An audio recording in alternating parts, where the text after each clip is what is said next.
Okay, this is the tutorial that's going to guide you through the soda can assignment and also talk a little bit about UV mapping. So we've got just the default scene open here in Blender, and actually really quick I'm going to have it spell out what I'm doing with the mouse. There we go. And I'm also going to change over to Cycles Render, since that's what we're going to be rendering in. So there are a couple of different ways to make the soda can. I showed how to start with a bit of line work from Adobe Illustrator in class. Since I don't have Illustrator here on my home system, I'll be kind of recreating that technique really quick here, but I'll just use Blender. So I'm going to tap 5 to go to an orthographic viewport. Then I'm going to tap 1 to go to a front view, and I'm going to load up a reference image to start modeling the soda can so that we can be sure to get the proportions right. Go down here to where it says background images, check that box, and add an image. Click on open, and I have this Pepsi can reference.jpg. That will work. Change that to just a front view. And then I'm going to get it roughly centered on the x-axis here. Probably don't need it exact. And then I can delete the default cube, because a cube's not a very good start for something as cylindrical as a can. So I can do a couple of different things here. I'm going to start off by creating a Bezier curve. And you can see that this is laying flat here. So if I tap 7 and go to a top view, it's looking a little more useful. It's looking like there's actually some detail there. So I'm going to rotate that 90 degrees. I'm looking down on it, then rotate it in X by 90 degrees so that from front view it is now showing its length to the camera. And I'm going to tab into edit mode on this curve and just start grabbing the individual vertices. Tap G to move them, and there's not a lot to this curve. It's a little bit different than Adobe Illustrator, where you actually tap where you want points. In Blender, you basically just start off with these 2 points, and you can either subdivide this thing, or you can extrude it. So that's probably what I'm going to do, since it will behave a little more like a traditional drawing program if I'm extruding. So just tap on an endpoint here and tap E to extrude, and put that endpoint where you want it. And you can see that that is really messed up looking. So I can grab these handles and kind of bring them down here. I can use the traditional Blender image or manipulation tools here. I can move these in just one axis, so G, Z to grab them in the Z axis. This is a really clumsy feeling way to do this, but it does in fact work.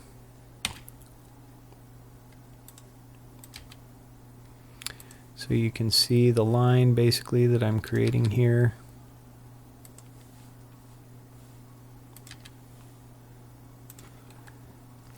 I'm not going to make any kind of claim about being an expert at working this way in Blender. There's probably a better way to do it than this. But this is how I know how to do it. So that's what I'm going to show. Extrude and bring that across. Up.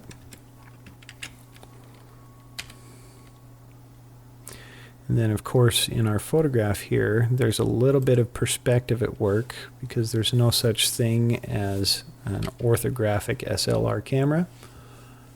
So we've got a little bit of curvature showing at the bottom of the can here, which we are not going to reflect in our model here. We're not quite going to cross that x-axis with this. We're going to stay a little bit shy of it. And just kind of come in here and examine our line work. And yeah, that looks pretty good there. So now up to the top. Grab in Z.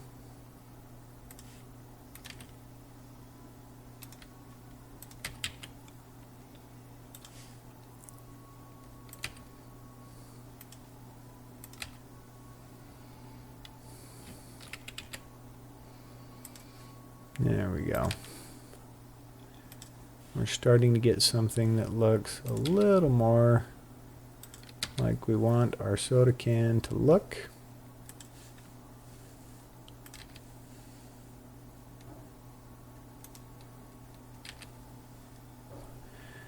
And this is where it starts to look a lot like a crazy caterpillar with all of these direction arrows pointing everywhere. But they actually do serve a purpose. So we'll just kind of have to be patient with it, bear with it for a minute. And we're almost there.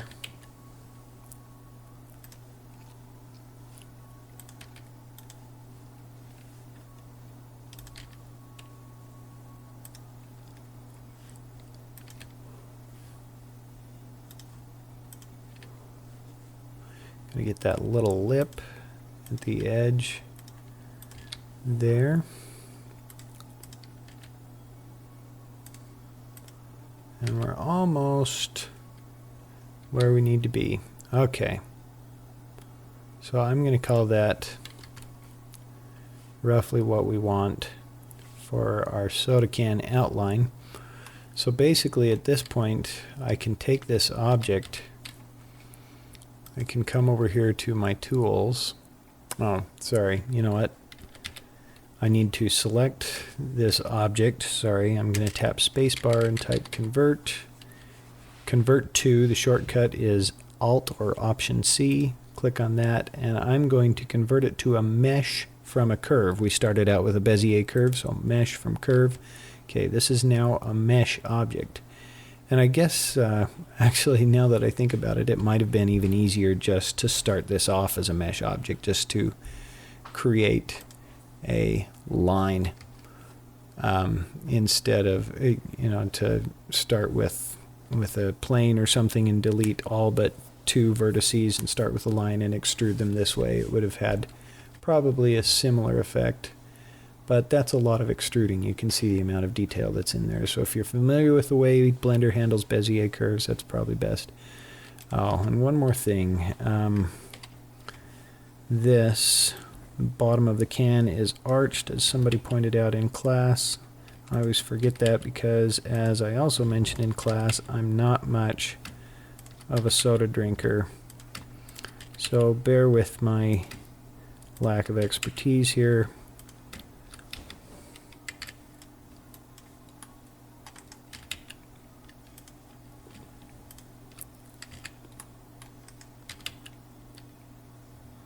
Okay, and I'm going to call that good. Alright, so now that this is actually a mesh object, I can tab into edit mode on this thing. I can go to my tools, or let's see. Is it under tools? No. Yes, it is. Sorry, tools. So I've tabbed into edit mode. I have everything selected, so I tap A to select all, and then I've got this button here called that just says spin. If I click that, that gives me a bunch of options down here. So steps 9, angle 90 degrees, center, and axis are kind of the important ones that we're dealing with right now. So this basically just spun this. I'm in a user orthographic view. I'm not even in a named viewport. So if I go to my front view, tap 1 on the numpad, I need to specify an axis for this to be spinning around. This is basically the combination of axes that I was looking down in my user orthographic viewport. So first of all, I want to spin this probably around the z-axis. So I'm going to change these other axis values to 0, and then change z to a value of 1.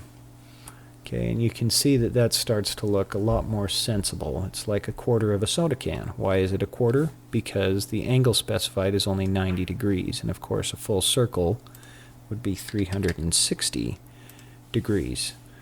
Okay, so that's looking a little better, a little more like a soda can. It's not quite wide enough, as we can see, so the center needs to be moved somewhat, at least in the x-axis,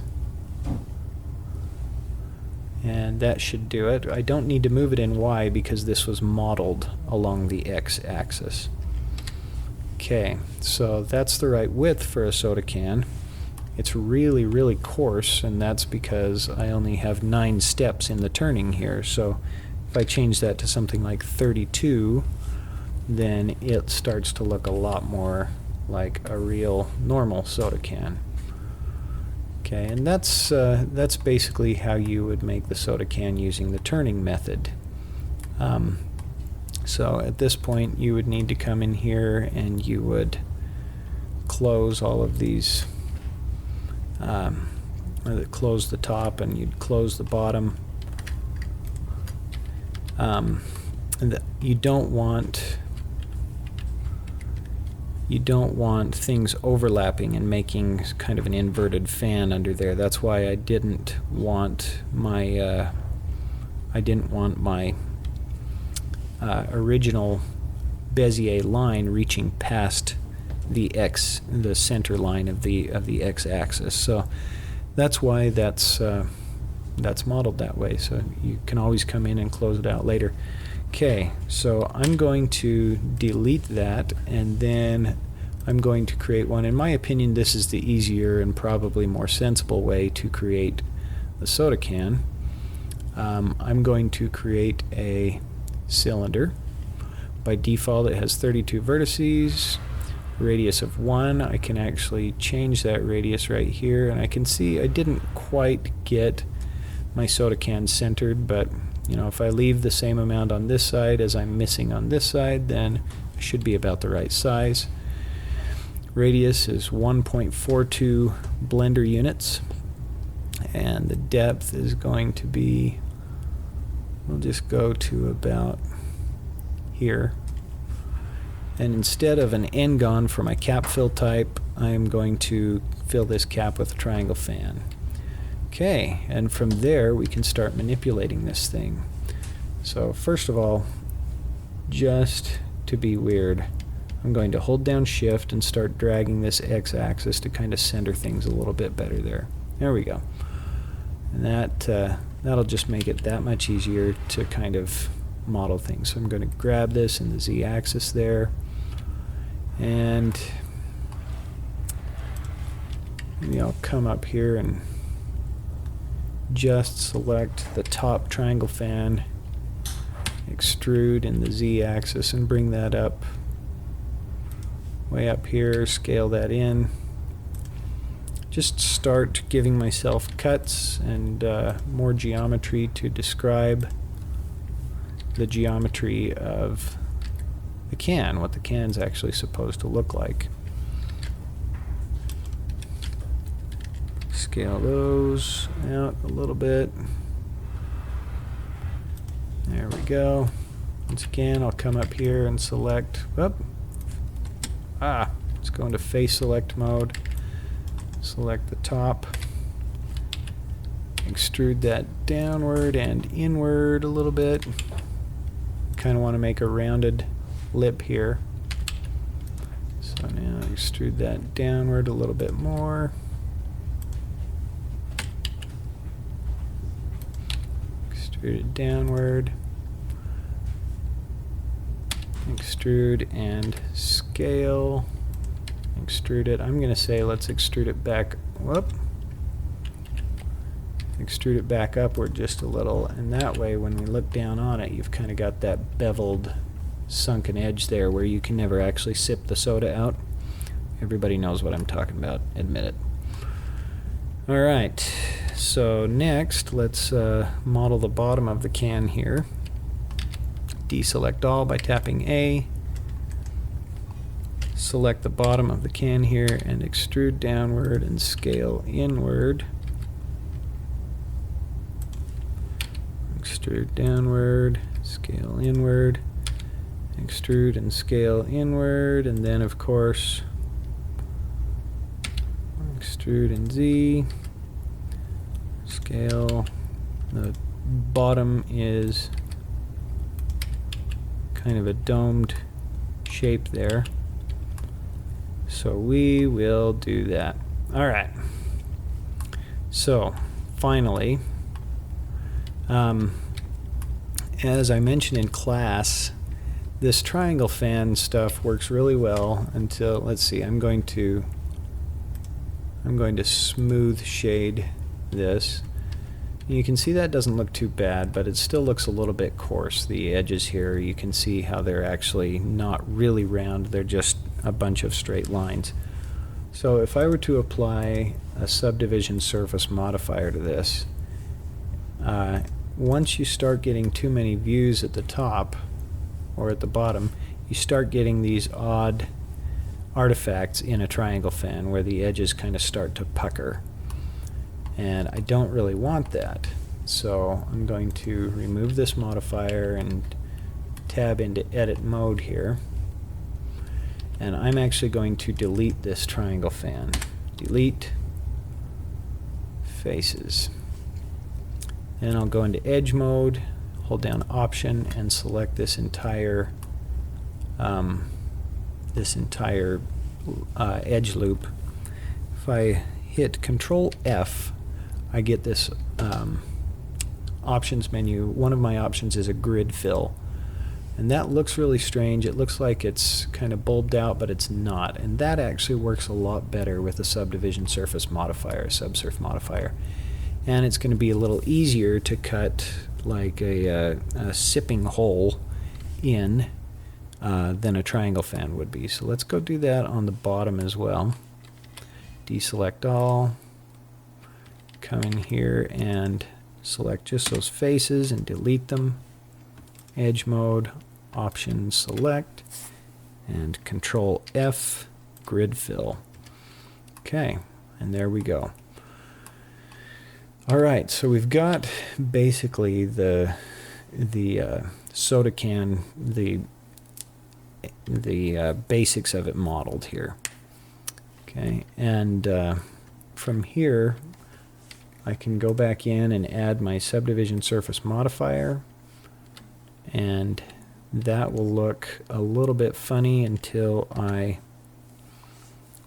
let's see, I'm going to apply the modifier to the edit cage so I can kind of see what it's doing. Until I add another edge loop here. I don't want it to be totally angular, I want it to be a little rounded, so I'm going to keep these edges. I'm not quite going to hit the next edge down or up from them. I'm going to drag them up just a little to keep a little bit of rounding to those edges, and that basically takes care of it. Let's look at the inside. That could probably use just a little bit more definition there. I'd say those probably have some hard edges in real life. So I'll add a couple of edges and that. One more. Let's put an edge right under the lip there. There we go. Alright, that's a pretty good looking soda can. And the next thing I need to do probably is model the pop top. So I'm going to create a plane here. It appears right in the middle of everything, so grab it in the Z-axis and bring it up. And then I'm going to tab into edit mode and cut my plane in two and delete one side of it. Delete those vertices. Okay, so I've got this plane and I'm going to add a mirror modifier so that I only have to model one side of this pop top. And from here I'm just going to start doing the same thing. I'm just going to start cutting, and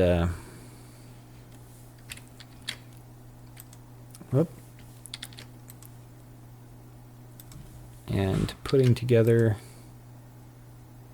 what I need to describe the shape of the pop top.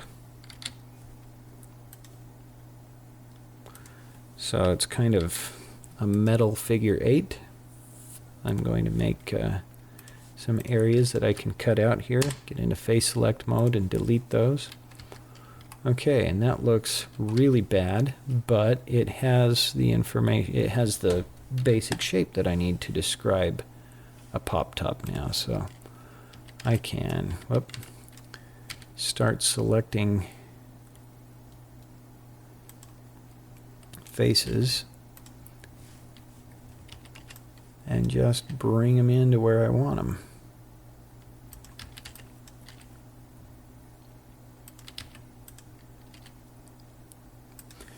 Let's turn on clipping so that these different sides will always kind of stay as part of each other and we won't be overlapping. Again, that's a bad thing. Let's see. So I'm just moving, grab, and place. Grabbing and placing all these different parts. Let's see, there's a little connecty thing down here. So I'll extrude that out. Tap E to extrude.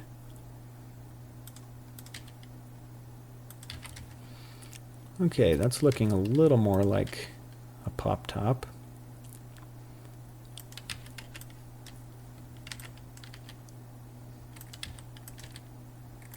Kind of round the edges there a little more. And I think that I could probably round the whole shape out just a little better. Control R to do a loop cut and slide. And just kind of make this shape a little more gradual. There. That's looking pretty good. I think the whole thing is a little too wide. Yeah, so let's call that good.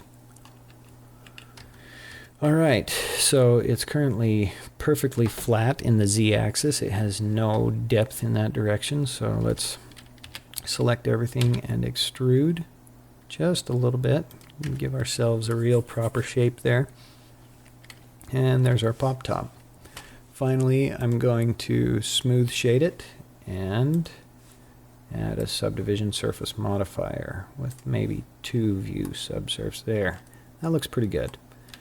Okay, so let's lay that down on top of the geometry there and just starting to sink in, so that's probably good right there. Okay, at this point it would be a good idea to start labeling your objects. So instead of plane, we'll call this pop top. Instead of cylinder, we'll call this soda can. Alright, and let's create some materials here, shall we? And oh, you know what, actually that needs to move. There, it would be on that side of the soda can. Alright, so that looks pretty good. I think we have the information that we need there. Okay, so at this point I am going to start adding some visuals. I kind of want this to be an old school soda can, so I took the liberty of downloading an old school Pepsi logo from it's called Logos of the World or something on the internet. So I've got this, and I've saved this out. I've opened this EPS file in Photoshop. I've saved it out as a very large JPEG, and so I can UV map that onto my can now. So let's change our view here from just a solid shaded viewport to a material viewport. Split our window out. let's also take just a minute to add a material to this can. So I'm going to create a new material. I'm going to call it Pepsi label. And instead of a diffuse color, I'm going to click on this little dot and grab an image texture. And I have the Pepsi logo.jpg. Okay, so at this point, if I were to start looking at this, let's even look at it in rendered mode, it's really not making any difference for us because we haven't told that thing how to map. So let's change this second viewport into a node editor and look at our material here. So we have our Pepsi, we have our diffuse, and we have our material output, and that should be enough to kind of get started. So let's change this now to a UV image editor and load up that Pepsi logo so we can kind of look at what we should be seeing here. And over here on the soda can, I am going to mark some seams on the can so that I can tell this how the portion of the can that has the label on it should lay flat. Basically, if I were cutting this can out in real life, where would I need to cut to get it to lay flat? So I go to my shading/UVs menu here, and I'm going to hold Option and click this entire line here. You could do this in edge mode if you wanted, and I'm going to mark that as a seam. Then I'm going to click Option click and Option Shift click these two loops here, and I'm going to mark them as seams. Okay. From there, I can just, since I have this entire area sort of cordoned off with seams, I can go into face select mode. This only works in face select mode, and I can click on one of the faces inside of that closed off area. Just hit Control L and it will select it all for me. And oh, look what I did. I marked too much seam there. So let's hold on. Let's edge mode, edge select mode. Let's select this seam again, and I'm actually going to clear a bunch of it.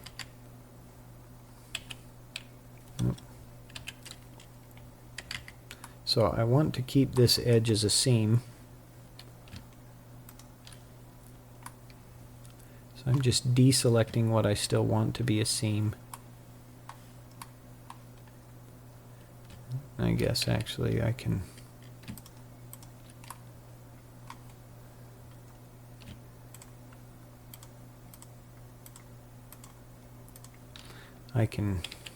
get rid of everything that's outside of my marked seams, and I can clear those seams. Okay, so now we just have the one seam. Alright, so once again, go to face select mode, click on one here, Control L, and it selects everything that is inside of those seams, but nothing else. That's all I've got. So from here, I can just unwrap my UV object. Okay, and you can see that that kind of got it going pretty straight. Let's look at a material shaded viewport here. It's sideways. That's not hard to deal with, so rotate -90 degrees over here, and then it starts to show up a little better. Alright, so that looks pretty good. I'm going to scale it up because I want the Pepsi logo to be a lot smaller. And actually, whoops, it's upside down, so rotate 180 degrees. There we go. Okay, and that's grabbing Y. That's looking a lot how I want it. So that's actually pretty good. That looks like a pretty old school kind of labeling system. There's no nutritional information, anything like that. That looks pretty good. Okay. Yeah, I'm happy with that. So one reason I've noticed that a lot of students are having trouble with their logo, with their textures not going all the way to the top of their UV mapping area. One of the reasons for that is that they may not, if they have a subsurf modifier applied, a subdivision surface modifier, like I do, and they have just one set of vertices that they're trying to texture between, then it kind of stretches the edges of your texture. So since I've got 2 rows here on both the top and the bottom, that's helping a lot in terms of getting Blender not to stretch things out. The other thing that can happen really easily is if you end up with, let's say your label might read backwards or something like that. That's really easy to fix. What you need to do is come over here and just, the x-axis is left to right, and we need to flip that. So scale in x by -1, and it flips it around. That's with everything selected. So that basically takes care of it. Alright, the other thing I'm going to do here, since I've got this kind of nice and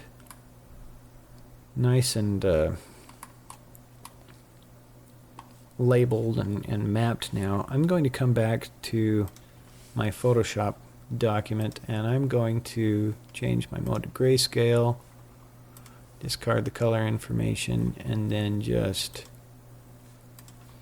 basically take the brightness and contrast as crazy as I can and save that out as a JPEG. And you can probably see where I'm going with this. Pepsi spec map.jpg. We'll save that. I'm saving it out as the same size as my previous map, so they would UV map the exact same way. So this color image and the black and white image are the same size. So if I go into my node editor now, I've got my image texture, my diffuse, and what I'd like to do is I'd like to add some kind of metallic material to the rest of this. So I'm going to add a mix shader. Just plug that in there. And then I can take this image texture node, duplicate it with Shift D, and open my Pepsi spec map in that, and take the color information from that and change it to my mix factor. You can see kind of what's going on here, how that's going to work.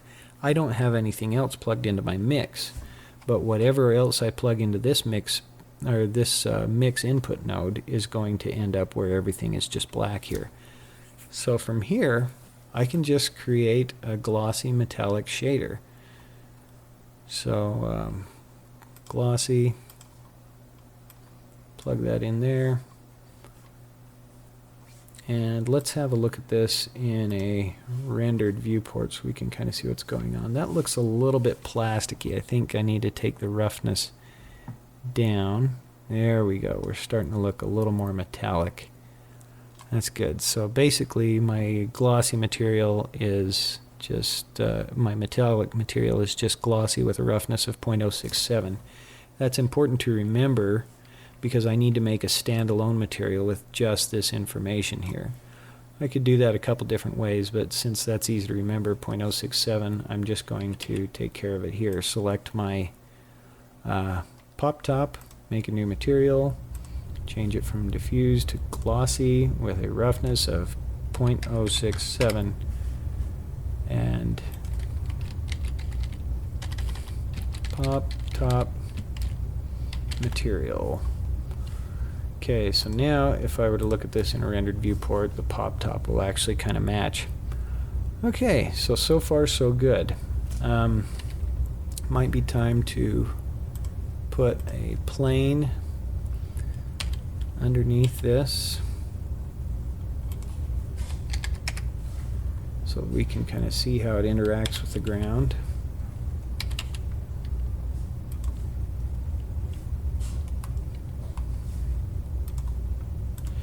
It's probably also time to turn my lamp up a little bit. Use nodes, 800. There we go. And that's looking pretty good. We're missing the indentation information around here. There's usually some kind of an indent on top of the can.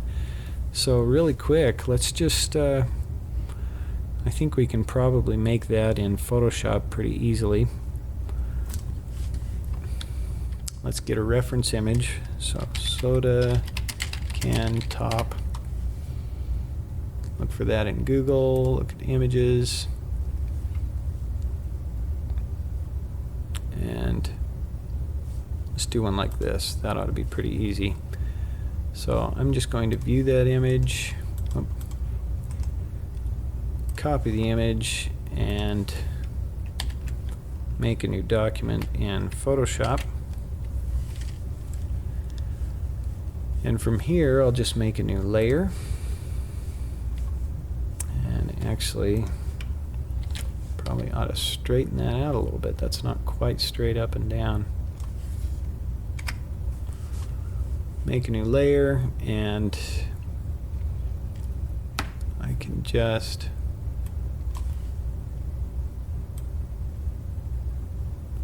kind of roughly trace this thing. There are better ways to do this, but I really only need about half of it. And making sure I'm on my new layer, we're going to make a bump map. So 50% gray is going to be flat information, white is going to be raised, and black is going to be recessed. So I'm just going to fill that with black, and then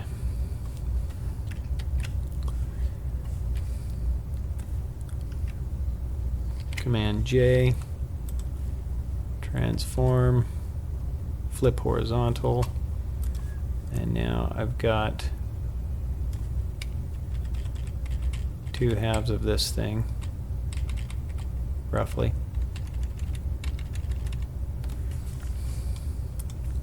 Put those together, and we can kind of come in here with our paintbrush. We don't want soft edges. We'll put the hardness way up. Just kind of fix it. So this is very approximate. It would be a lot better if I had Adobe Illustrator, but this will basically work. Okay. So now I need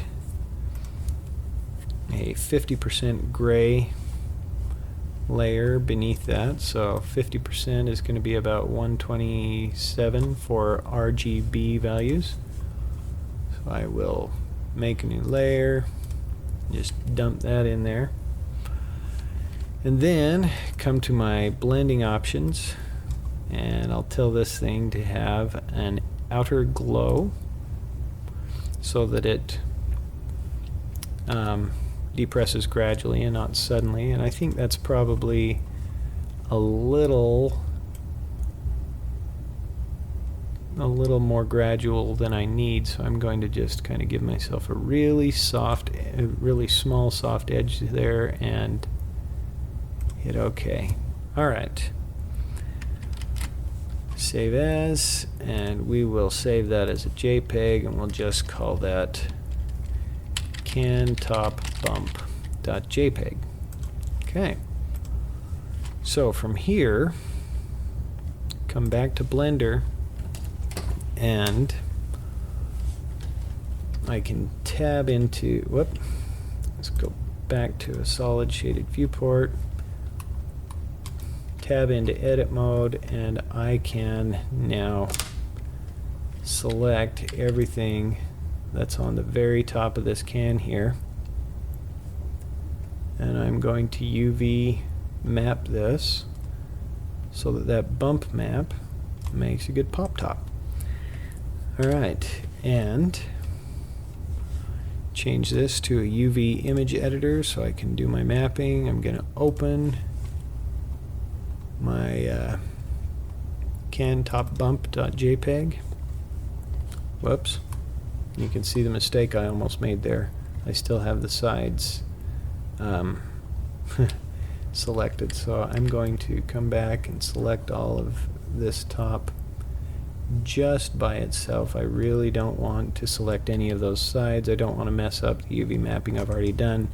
This would be pretty simple to redo, but sometimes UV mapping can take a while. It can be fairly time consuming. So let's look at this information here and you unwrap.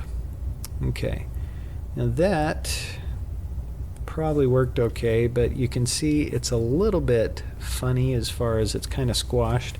So I'm going to do something different here. I'm going to, and again, you can either tap U to get the unwrapping menu, or you can go to shading/UVs, click on this, and I'm going to tell this to project the UV mapping from view.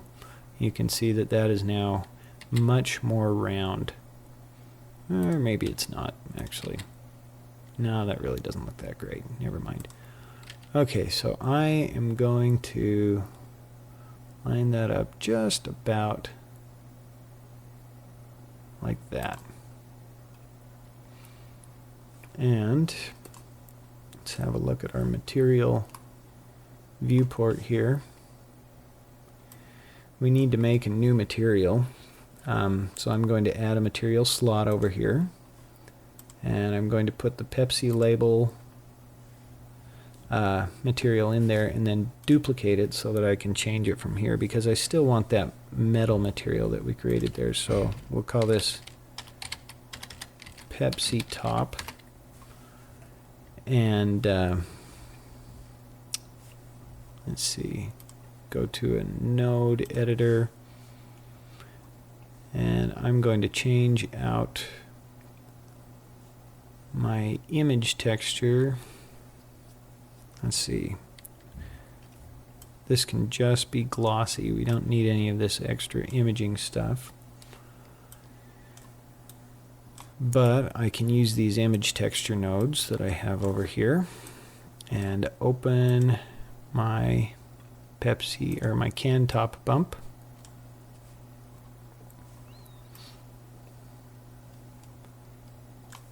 And change that to, or send color to, oh, sorry, I need to add vector bump, put that in between. So color from this image goes to height, normal from bump goes to normal for the glossy, and then from here we can just click assign. And you can see now that that bump map, this new material has been assigned to the top of the can. Let's look at a rendered view, and that's looking pretty decent. I'm actually fairly happy with that. Probably need to change the size of it a little bit, so let's go back to our UV image editor and scale this down a little bit so that there we go, so that that depressed area takes up a greater portion of the can top. Center that just a little better. Okay, and I'm pretty happy with that. So the other thing, of course, we could do here, if we wanted, we could kind of come in and open up the top of the can a little bit. These vertices here aren't perfectly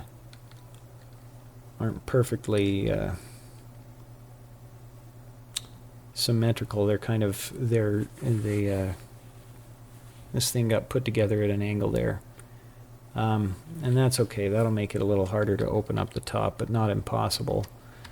So we can tab into edit mode here, and we can just kind of go to town and start deleting these vertices that we don't want, or we could do it in face select mode. Might be a little more intuitive. So delete those faces, and from here it's kind of just a matter of straightening things out.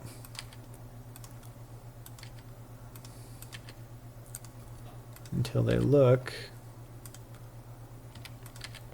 about the way you want them to.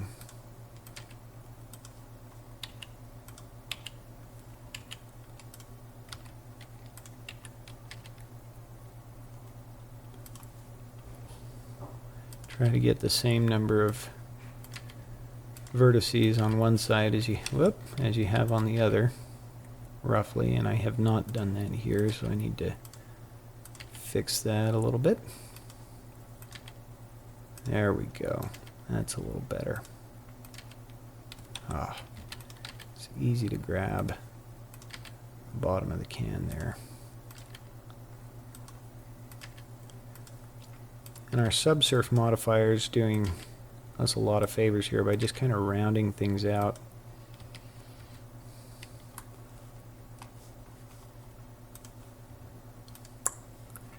There we go. And if we look at a rendered viewport, that's what that looks like now. Pretty good.